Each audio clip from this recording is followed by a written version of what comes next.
ಮತ್ತೊಬ್ರು caller ready ಇದ್ದಾರೆ, ಸತೀಶ್ ಅಂತ ಹೇಳಿ. ಸತೀಶ್ ಅವರ ನಮಸ್ತೆ. ಸರ್ ನಮಸ್ತೆ ಸರ್. ಹೇಳಿ. ನಾನು ಅದನ್ನು ಬೆಂಬಲಿಸ್ತೇನೆ. ಅದು ಆಟೋ ಚಾಲಕರಿಗೆ ಉಪಯೋಗ ಆಗ್ಬೇಕು. ಯಾಕಂತ ಹೇಳಿದ್ರೆ ಪಾಪ ಈಗ ಉಚಿತ ಪ್ರಯಾಣ ಅಂತ ಮಾಡಿದ್ಮೇಲೆ ಪಾಪ ರಿಕ್ಷಾ ಚಾಲಕರಿಗೆ ಹೊಡೆತ ಬಹಳ ಬಿದ್ದಿದೆ. ನಮ್ಮ ಉಡುಪಿಯಲ್ಲಿ ಅಂತ ಹೊಡೆತ ಇಲ್ಲ. ಯಾಕಂತ ಹೇಳಿದ್ರೆ ಇಲ್ಲಿ ಸರ್ಕಾರಿ ಬಸ್ಗಳೇ ಇಲ್ಲ, ಇಲ್ಲಿ ಏನಿದ್ರು ಪ್ರೈವೇಟ್ ಬಸ್ಗಳು. ಹಾಗಾಗಿ ನಾವು ಉಡುಪಿಯಲ್ಲಿ ಹೆಚ್ಚಾಗಿ ನಾವು ರಿಕ್ಷಾಗಳನ್ನೇ ಅವಲಂಬಿಸಿದ್ದೇವೆ. ಹಾಗೆ ನಮ್ಮ ಜೊತೆಗೆ ಉತ್ತಮ ಬಾಂಧವ್ಯ ಇದೆ ರಿಕ್ಷಾದವರ ಜೊತೆಗೆ. ಹಾಗಾಗಿ ನಾನು ಇದನ್ನ ಬೆಂಬಲಿಸ್ತೇನೆ. ಯಾಕೆ ಅವರು ಸಹ ಒಳ್ಳೇದಾಗ್ಬೇಕಲ್ವಾ ಸರ್?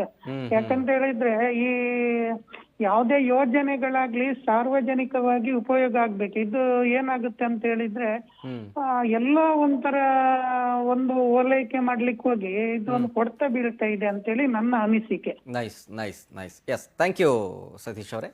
ಮತ್ತೊಬ್ರು ಕಾಲರ್ ಹಿಡಿದ್ದಾರೆ.